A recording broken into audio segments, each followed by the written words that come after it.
இன்றைய தினம் நாம் தரிசிக்கப் போகிற ஆலயம் நடுபழனி அருள்மிகு தண்டாயுதபாணி திருக்கோயில்.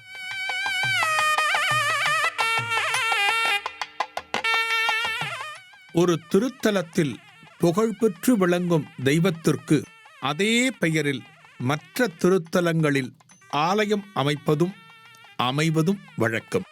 கும்பகோணம் அருகே சுவாமிமலை முருகப்பெருமான் அருளுகின்ற அறுபடை வீடு. இதுபோலவே டெல்லியிலும் ஒரு சுவாமிமலை காணப்படுகிறது. இந்த திருத்தலத்தை உத்தர சுவாமிமலை என்று அழைப்பார்கள். உத்தர என்றால் வடக்கு. தமிழகத்தில் சிதம்பரம் நடராஜ பெருமான் ஆலயம் உலக பிரசித்தம். மகாராஷ்டிர மாநிலத்தில் சதாராவில் ஒரு கோயில் 4 கோபுரங்களுடன் சிதம்பரம் போலவே அமைந்துள்ளது. இந்த திருத்தலத்தை உத்தர சிதம்பரம் என்று அழைப்பார்கள். தமிழகத்திலே பழனி என்ற திருத்தலம் பிரபலம். அறுபடை வீடுகளுள் ஒன்று. அதைப் போலவே சென்னையில் கோடம்பாக்கம் அருகே வடபழனி முருகப்பெருமான் அருளுகின்ற அற்புதமான ஆலயம். மேல்மருவத்தூர் அருகே இன்னொரு பழனி. இதை நடுபழனி என்று அழைக்கிறார்கள்.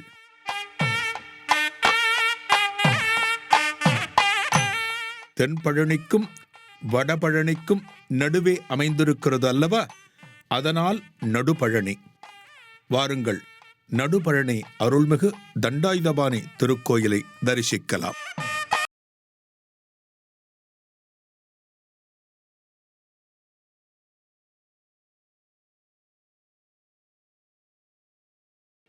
நடுபழனி அருள்மிகு தண்டாயுதபாணி சுவாமி திருக்கோயில் எங்கே அமைந்திருக்கிறது? சென்னை திருச்சி தேசிய நெடுஞ்சாலையில் மேல்மருவத்தூரிலிருந்து சுமார் 2 கிலோமீட்டர் தொலைவு சென்றால் இடப்பக்கம் ஒரு வளைவு, அதாவது ஆர்ச் தென்படும். இந்த வளைவில் இருந்து சுமார் 5 கிலோமீட்டர் தொலைவு பயணித்தால் பெருங்கரணை என்கிற கிராமம் வரும். இந்த கிராமத்திலே ஒரு சிறு மலை. இந்த மலையை கனகமலை என்று அழைக்கிறார்கள். இந்த மலையிலேதான் தண்டாயுதபாணி குடிகொண்டிருக்கிறார். பொதுவாக மலை என்று எடுத்துக்கொண்டாலே முருகன் ஆலயங்களை அதிகம் நாம் தரிசித்திட முடியும். பழனிமலை, சுவாமிமலை, திருத்தணி, அழகுமலை, இப்படி எண்ணற்ற மலைகளை சொல்லலாம். அந்த வகையில் இந்த நடுபழனியில் முருகப்பெருமானுக்கு ஆலயம் அமைந்தது எப்படி? இதற்கு காரணம் ஒரு சித்தர் பெருமான். அவரது திருநாமம் முத்துசுவாமி சித்தர். பார்ப்போமா அந்த கதையை?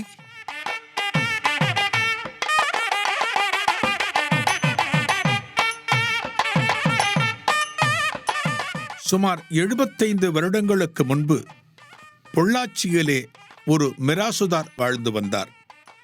அவர் பெயர் முத்துசுவாமி.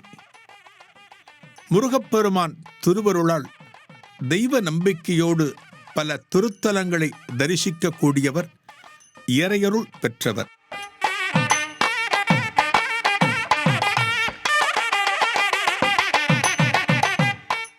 யாத்திரை செல்லக்கூடியவர்.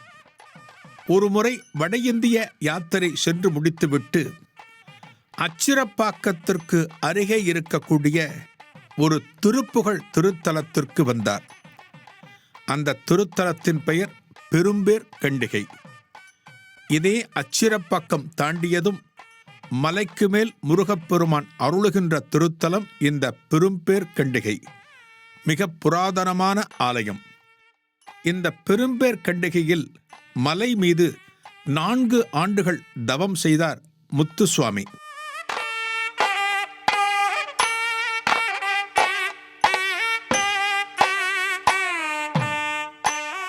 உண்மையான இறைபக்தியோடு தெய்வங்களை குறித்து நாம் தவம் இருந்தாலும், விரதம் இருந்தாலும், பிரார்த்தனை செய்தாலும் அந்த தெய்வம் நமக்குள் தோன்றி அருள் புரியும்.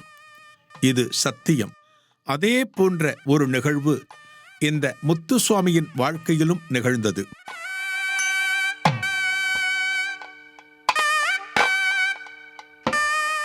பெரும்பேர் கண்டகியில் தங்கியிருந்து தவம் செய்த காலத்தில் ஒரு நாள் முத்துசுவாமியின் கனவில் முருகப்பெருமான் தோன்றினார்.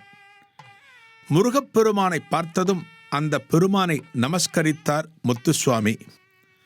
அதன்பின் முருகப்பெருமான் இந்த முத்துசுவாமிக்கு ஒரு உத்தரவிடுகிறாராம். என்ன உத்தரவு தெரியுமா?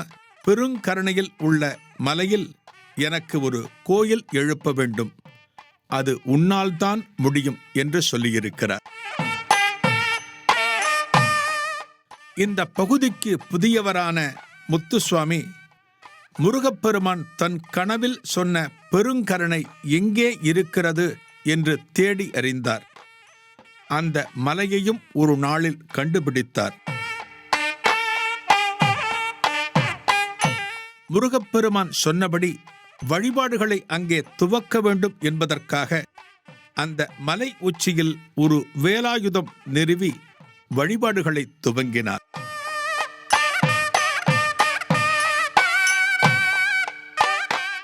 அந்த மலையானது அப்போது மிகவும் கரடுமுரடாக காணப்பட்டது. செடிகொடிகள், பாறைக்கற்கள் எல்லாமே இவரது வரத்துக்கு இடையூறாக இருந்தது.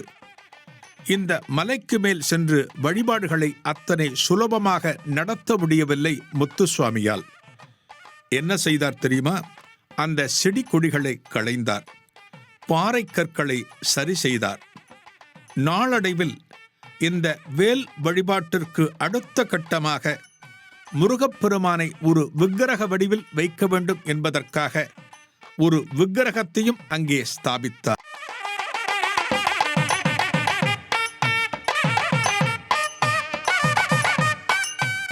மலைக்கு மேலே ஒரு சிறு கொட்டகை அமைத்தார். ஒரு முருகப்பெருமான் திருவடிவம் பிரதிஷ்டை ஆகிறது என்றால் ஆலயம் வேண்டாமா? இந்த ஆலயம் எங்கு துவங்கியது என்றால் சிறு கொட்டகையாக துவங்கியது. இவரது பக்தியை பார்த்த உள்ளூர் மக்கள் இவரது செயல்களுக்கு ஆதரவு தெரிவித்து இந்த ஆலயப் பணிகளுக்கு உறுதுணையாக இருந்தனர். முருகன் எத்தனை நாள் அந்த கீற்று கொட்டகையில் இருப்பான்? முருகப்பெருமானுக்கே அந்த கீற்று கொட்டகை சலித்து விட்டது போலும். ஒரு நாள் பெருத்த மழை. அந்த கீற்று கொட்டகை அடித்த காற்றில் கீழே விழுந்துவிட முருகன் விமானமின்றி கூரையின்றி தவித்தான். அப்போது முத்துசுவாமிக்கு தோன்றியதுதான், இந்த இடத்தில் முருகப்பெருமானுக்கு ஒரு சிறு ஆலயமாவது நாம் அமைக்க வேண்டும்.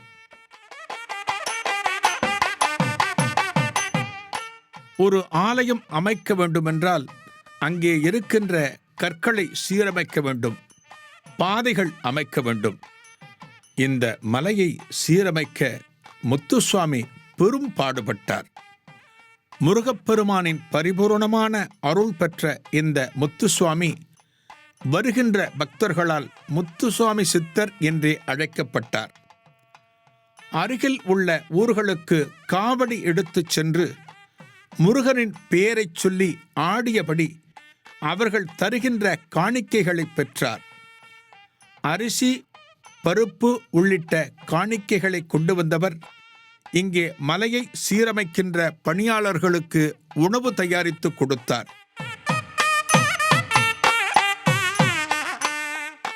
உள்ளூர் மக்கள் கொடுக்கின்ற பணத்தை கொண்டு ஆலய திருப்பணிகளுக்கு பயன்படுத்தினார். எவரிடமும் கையேந்தி நன்கொடை பெறக்கூடாது என்பதில் உறுதியாக இருந்தார் இந்த முத்துசுவாமி சித்தர். அதன் காரணமாக பணியாளர்களுக்கு உணவும் வழங்க முடிந்தது, ஆலய திருப்பணிகளையும் மேற்கொள்ள முடிந்தது.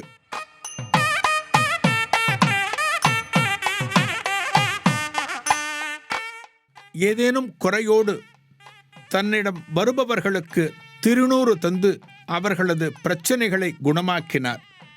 அவர்களுக்கு இருந்த நோய்ப்பிணிகளை அகற்றினார். இதனால் இந்த முத்துசுவாமி சித்தரின் பெயர் பல இடங்களிலும் பரவியது.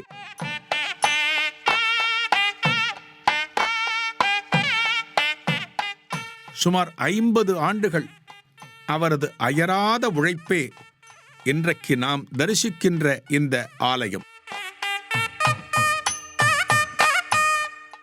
ஒருமுறை இந்த பகுதியாக யாத்திரை சென்ற காஞ்சி மகான் மகாபெரியவா இந்த ஆலயத்தை தரிசிக்க வந்தார். பால தண்டாயுதபாணியாக இந்த முருகப்பெருமான் மகா சுவாமிகளுக்கு காட்சி கொடுத்தார். அதன் பிறகு நடுபழனி என்கிற பெயரை காஞ்சி மகாபெரியவாதான் இந்த திருத்தலத்துக்கு வைத்தாராம்.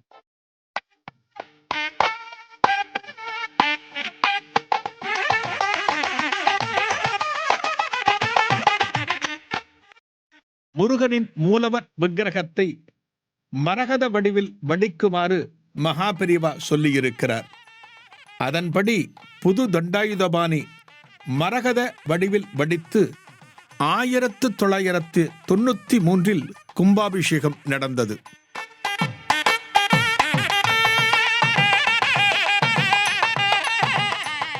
ஒவ்வொருவருக்கும் என்ன பணி கொடுக்கப்பட்டிருக்கிறதோ அந்த பணி முடிந்தவுடன் இறைவன் அழைத்துக் கொள்வான்.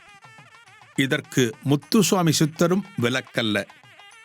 தனது பூவுலக வாழ்வு நிறைவுக்கு வருவதை உணர்ந்த முத்துசுவாமியின் கனவில் ஒரு நாள் மைசூர் கணபதி சச்சிதானந்த சுவாமிகள் உருவம் தென்பட்டது.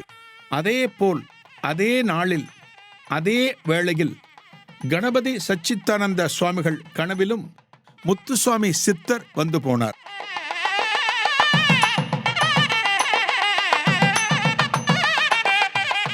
ஒரு நாள் தற்செயலாக மைசூர் சச்சிதானந்த சுவாமிகள் இந்த நடுபழனி ஆலயத்திற்கு வந்தார்.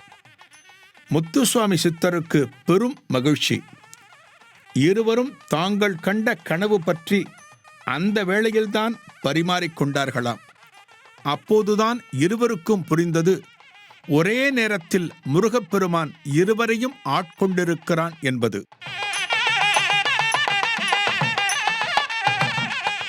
இந்த கோவிலுக்கு ஒரு நிரந்தரமான அடையாளத்தை கொடுத்த முத்துசுவாமி சித்தரின் ஜீவ சமாதி மலை உச்சியில் காணப்படுகிறது. முன் மண்டபத்தோடு எழிலான ஒரு ஆலய வடிவில் இவரது ஜீவசமாதி காணப்படுகிறது. நித்தமும் இந்த ஜீவசமாதிக்கு வழிபாடுகள் நடக்கின்றன.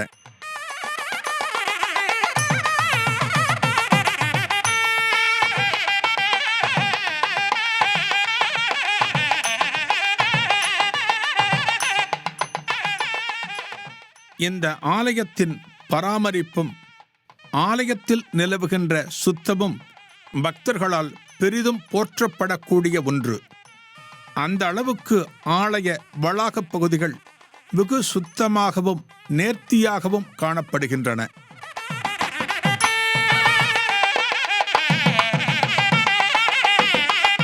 இந்த பெருங்கரணை கிராமம் மிக பழமையானது. இந்த கிராமத்திலே 300 அடி உயரம் கொண்ட மலைதான் கனகமலை. அந்த மலையின் மேல்தான் நடுபழனி முருகப்பெருமான் வீற்றிருக்கிறான். வடதிசையில் 128 படிகள் காணப்படுகின்றன. இந்த படிகள் ஏறி முருகப்பெருமானை தரிசிக்க வேண்டும். படிக்கட்டுகள் நேர்த்தியாக காணப்படுகின்றன. மேற்கு புறம் வாகனங்கள் மலையேறும் சாலை வசதியும் காணப்படுகிறது.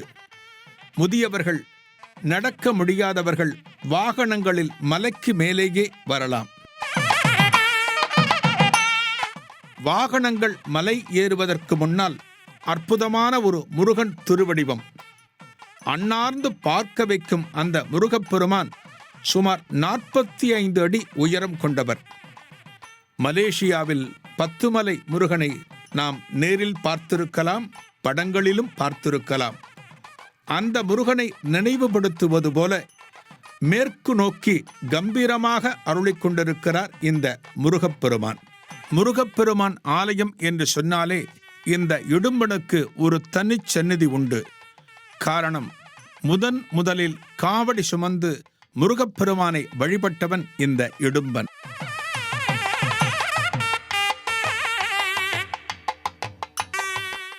ஆலயத்திலே நடுநாயகமாக மரகதக் கல்லால் ஆன தண்டாயுதபாணி கிழக்கு நோக்கி அருள் பாலிக்கிறார்.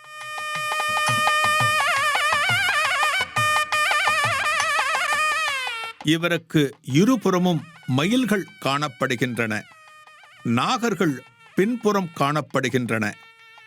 மயில் தோகை அலங்காரத்தோடு கவசம் சார்த்தப்பட்ட, அதாவது வெள்ளியால் ஆன மயில் தோகைகள் இந்த முருகப்பெருமானுக்கு மேலும் அழகு கூட்டுகிறது.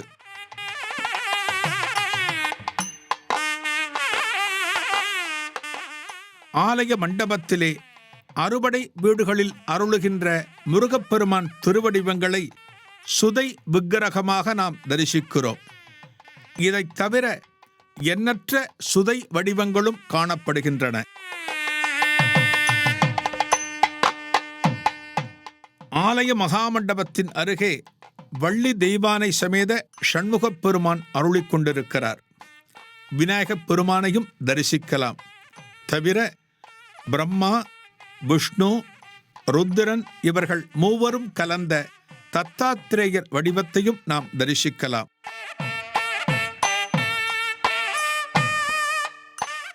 இங்கே நாக தத்தாத்திரேயர் என்பது ஒரு சிறப்பு திருமேனி. மலை அடிவாரத்திலே விநாயகப் பெருமான், அருணகிரிநாதர், பாம்பன் சுவாமிகள், திருப்போரூர் சிதம்பர சுவாமிகள், ராஜேஸ்வரி அம்மன், நவக்கிரகம் ஆகிய திருமேனிகளுக்கும் திருச்சந்நிதிகள் காணப்படுகின்றன.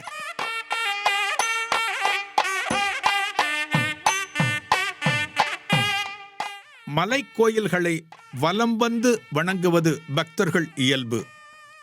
அதைப்போல இந்த ஆலயத்திலும் நடுபழனி மலையை பௌர்ணமி உள்ளிட்ட விசேஷ நாட்களில் வலம் வந்து வணங்குகிறார்கள் பக்தர்கள். செவ்வாய்க்கிழமை, கிருத்திகை தினங்களில் இந்த நடுபழனி முருகப்பெருமானுக்கு நடக்கின்ற பாலபிஷேகம் வெகு சிறப்பு. அன்றைய தினம் திரளான பக்தர்கள் ஆலயத்தில் வந்திருந்து முருகப்பெருமானை தரிசித்து இறையருள் பெறுகிறார்கள்.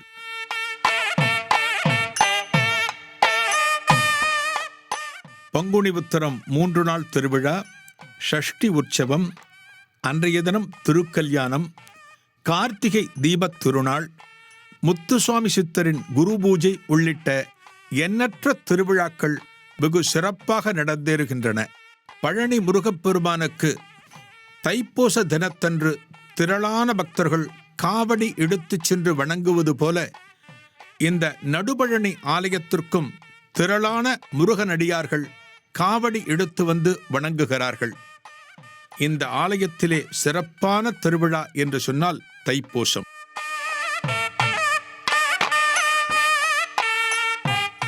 பழனியில் தண்டாயுதபாணி சுவாமி ஆலயம் எப்படி அமைந்தது என்கின்ற தலபுராண கதை நாம் அனைவரும் அறிந்ததே. தண்டாயுதபாணி திருவடிவம் என்பது கோவணாண்டி என்று சொல்வார்கள். அதாவது அனைத்தையும் துறந்து அறுபடை வீடுகளுள் ஒன்றான அந்த பழனியிலே முருகப்பெருமான் எப்படி குடிகொண்டான்? ஒரு பழத்தினால் விளைந்த கதை இது. கலகம் செய்வதற்கென்றே அவதரித்த நாரதப் பெருமானின் கைங்கரியத்தால் பழனி என்கின்ற புனித தலம் உருவானது.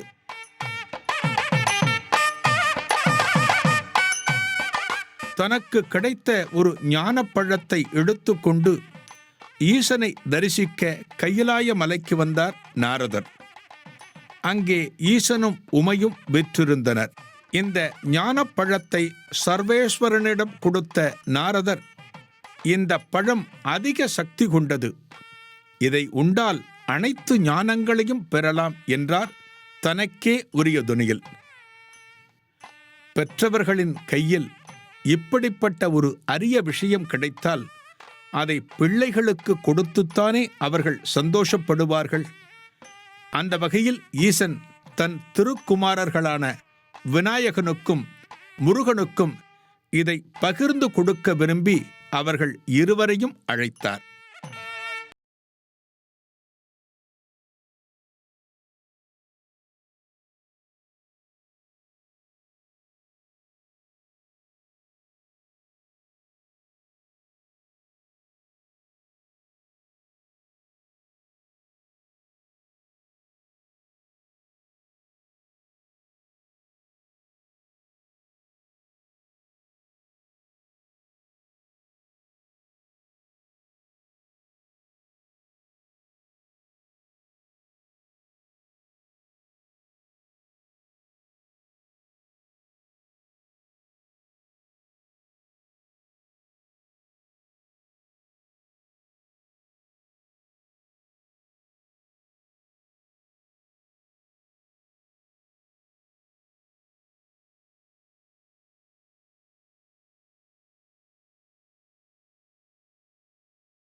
நடுபழனி ஆலயம் அமைந்திருப்பது பெருங்கரணை என்ற கிராமத்தில். நகரத்தில் அமைந்திருக்கின்ற ஆலயங்கள் சில நாகரிக பூச்சுக்களை பூசியிருக்கலாம். ஆனால் கிராமத்தில் திகழ்கிற இந்த பெருங்கரணை நடுபழனி ஆலயத்திற்கு அதிகம் வந்து தரிசிப்பவர்கள் அக்கம்பக்கத்து கிராமத்தவர்களே. கிராம மக்களின் வெள்ளந்தியான பக்தியில் பூரித்து போய் அவர்கள் வேண்டும் வரங்களை வாரி வழங்குகிறான் முருகப்பெருமான். நடுபழனி ஆலயம் தொழுவோம், நல் முத்துக்குமாரனின் அருள் பெறுவோம்.